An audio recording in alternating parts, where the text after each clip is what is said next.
ଜୟ ଜଗନ୍ନାଥ। ତ ଆଉ ଗୋଟେ ନୂଆ ଅଭ୍ୟାସ ପିଢ଼ିରେ ଆପଣମାନଙ୍କୁ ସ୍ୱାଗତ। ତ ଭିଡ଼ିଓଟି ଷ୍ଟାର୍ଟ କରିବା ପୂର୍ବରୁ ଆପଣମାନଙ୍କୁ ଗୋଟିଏ ରିକ୍ୱେଷ୍ଟ କି ଆପଣମାନେ ଟେକ୍ ଭିଡ଼ିଓ ଗୋଟେ ୟୁଟ୍ୟୁବ୍ ଚ୍ୟାନେଲକୁ ଲାଇକ୍ କରନ୍ତୁ, ସେୟାର କରନ୍ତୁ, ସବସ୍କ୍ରାଇବ୍ କରିନିଅନ୍ତୁ।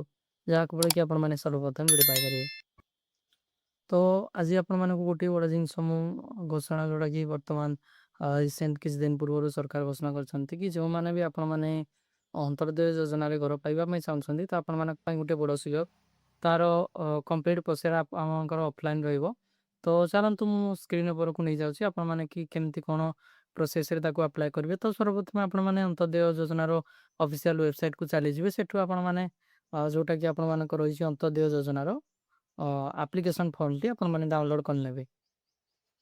ତ ଆପ୍ଲିକେସନ୍ ଫର୍ମଟି ଡାଉନଲୋଡ଼୍ କରିନେଲା ପରେ ତ ଆପଣମାନଙ୍କୁ ସିମ୍ପଲି ଯାହା ଯାହା ଷ୍ଟେପ୍ ଆପଣମାନଙ୍କୁ ରହିଛି ତ ସର୍ବପ୍ରଥମେ ଆପଣମାନଙ୍କୁ ନିଜର ଅଫିସିଆଲ୍ ଡକ୍ୟୁମେଣ୍ଟ ଯଦି ଆପଣମାନେ ଯେକୌଣସି ହ୍ୟାଣ୍ଡିକେପ୍ଟ ପର୍ସନ୍ ଥିବେ କିମ୍ବା ଯଦି ଆପଣମାନଙ୍କର ଘର ନାହିଁ ତ ସେଇ କେସ୍ରେ କି ହିଁ ଆପଣମାନଙ୍କୁ ଘର ମିଳିବ ଅନ୍ତର୍ଦୟ ଯୋଜନା ଯେଉଁଟାକି ଆପଣମାନଙ୍କର ଖୁବ୍ ଶୀଘ୍ର ମିଳିଯାଏ, ଯେଉଁଟାକି ଆପଣମାନଙ୍କ ପୁରା ଅଫଲାଇନ୍ ପ୍ରୋସେସ୍ ରହିଛି। ତ ଆପଣମାନଙ୍କୁ ଫର୍ମ ଫିଲ୍ଅପ୍ କରିକି ଆପଣମାନଙ୍କୁ ସିମ୍ପଲି ଯିବା ପାଇଁ ପଡ଼ିବ ଆପଣମାନଙ୍କର ପଞ୍ଚାୟତ ଅଫିସରେ। ପଞ୍ଚାୟତ ଅଫିସରେ ଆପଣମାନଙ୍କର ଯିଏ ବି ଥିବେ ପିଓ ବା ସେକ୍ରେଟାରୀ ଆପଣମାନଙ୍କର ଫର୍ମଟିକୁ ଭେରିଫାଏ କରିକି ଆପଣମାନଙ୍କୁ ରିସିଭ୍ ଆପଣମାନଙ୍କୁ ଦେଇଦେବେ।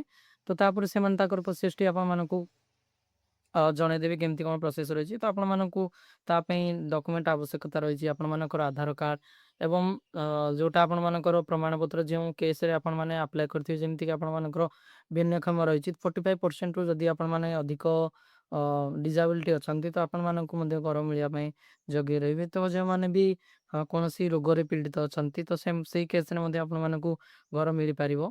ତ ତାର ଡକ୍ୟୁମେଣ୍ଟ ଆପଣମାନଙ୍କୁ ନେଇକି ଯିବା ପାଇଁ ପଡ଼ିବ ଏବଂ 2ଟି ପାସପୋର୍ଟ ସାଇଜ୍ ଫଟୋ। ତ ତାପରେ ଆପଣମାନଙ୍କୁ ଫର୍ମରେ ଯାହା ବି ଆପଣମାନଙ୍କ ଡିଟେଲ୍ସ ରହିଛି ପୁରା ନିର୍ଭୁଲ ଭାବରେ ଠିକ୍ ଜିନିଷ ତଥ୍ୟ ଆପଣମାନଙ୍କୁ ଦେବା ପାଇଁ ପଡ଼ିବ। ତାପରେ ଆପଣମାନଙ୍କର ବ୍ୟାଙ୍କ ଆକାଉଣ୍ଟ ଯଦି ଆପଣମାନେ SC ST କିମ୍ବା ଅନ୍ୟ କୌଣସି ବ୍ୟାକୱାର୍ଡ଼ କାଷ୍ଟରୁ ବିଲଙ୍ଗସ୍ କରୁଛନ୍ତି ତ ଆପଣମାନଙ୍କୁ ସେଇ ପ୍ରମାଣପତ୍ର ମଧ୍ୟ ସେଠାରେ ଦେବା ପାଇଁ ପଡ଼ିବ। ତ ଏହି 5-6ଟି ଜିନିଷ ଆପଣମାନଙ୍କୁ ନେଇକି ଜେରକ୍ସ ସହିତ ଆପଣମାନଙ୍କର ଗୋଟେ କପି ଅରିଜିନାଲ୍ ରହିବ ଯେଉଁଟାକି ସେ ଭେରିଫାଏ କରିବେ। ସେକେଣ୍ଡ ଅଫ୍ ଅଲ୍ ତ ଆପଣମାନଙ୍କର ଯାହା ବି ସବୁତିକ ଡକ୍ୟୁମେଣ୍ଟ ଦେଇ ସାରିଲେ ତାର ଗୋଟେ ସେଟ୍ ଜେରକ୍ସ ଆପଣମାନଙ୍କୁ ଦେବା ପାଇଁ ପଡ଼ିବ। ତାପରେ ଯେଉଁ ଫର୍ମଟି ଫିଲ୍ଅପ୍ କରିଥିବେ ତ ସେଇ ଫର୍ମଟି ଆପଣମାନଙ୍କୁ ସବମିଟ୍ କରିବା ପାଇଁ ପଡ଼ିବ। ତ ଟୋଟାଲ୍ ପ୍ରୋସେସ୍ ଆପଣମାନଙ୍କର ଅଫଲାଇନ୍ ରହିଛି। ତ ତାପରେ ଆପଣମାନେ ସିମ୍ପଲି ଆପଣମାନଙ୍କର ଅନ୍ତର୍ଦୟ ଯୋଜନାର ଅଫିସିଆଲ୍ ୱେବସାଇଟ୍ ଦେଖନ୍ତୁ ସ୍କ୍ରିନ୍ ଉପରେ ଯାହା ବି ଆପଣମାନଙ୍କର ରହିଛି ସେଇ ଅଫିସିଆଲ୍ ୱେବସାଇଟ୍କୁ ଯାଇ ଆପଣମାନେ ନିଜର ଆଧାର ନମ୍ବର ଦେଇ ଆପଣମାନଙ୍କର ଘରର ଷ୍ଟାଟସ୍ ଆପଣମାନେ ଚେକ୍ କରିପାରିବେ। ସେଥିରେ ଆପଣମାନଙ୍କର ଯଦି ଆପଣମାନଙ୍କର କାର୍ଯ୍ୟାଦେଶ ଆସିଥିବ ତ ଆପଣମାନେ ସେଇ କାର୍ଯ୍ୟାଦେଶକୁ ଡାଉନଲୋଡ଼୍ କରି ତାପରେ ଆପଣମାନଙ୍କ ପଞ୍ଚାୟତ ଅଫିସରେ ଭେରିଫାଏ କରି ଆପଣମାନେ ଘର ନିଜର ଆରମ୍ଭ କରିପାରିବେ।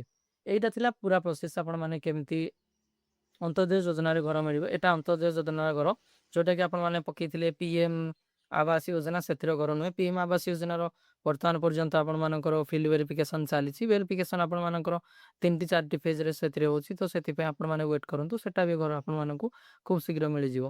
ତ ଏଇଟା ଥିଲା ବହୁତ ବଡ଼ ଅପଡ଼େଟ୍। ତ ଆପଣମାନେ ଯେଉଁମାନଙ୍କର ବି କିଛି ଏଥିରେ ଆପଣମାନଙ୍କର ଅସୁବିଧା ହେଉଛି ତ ଆପଣମାନେ ନିଶ୍ଚୟ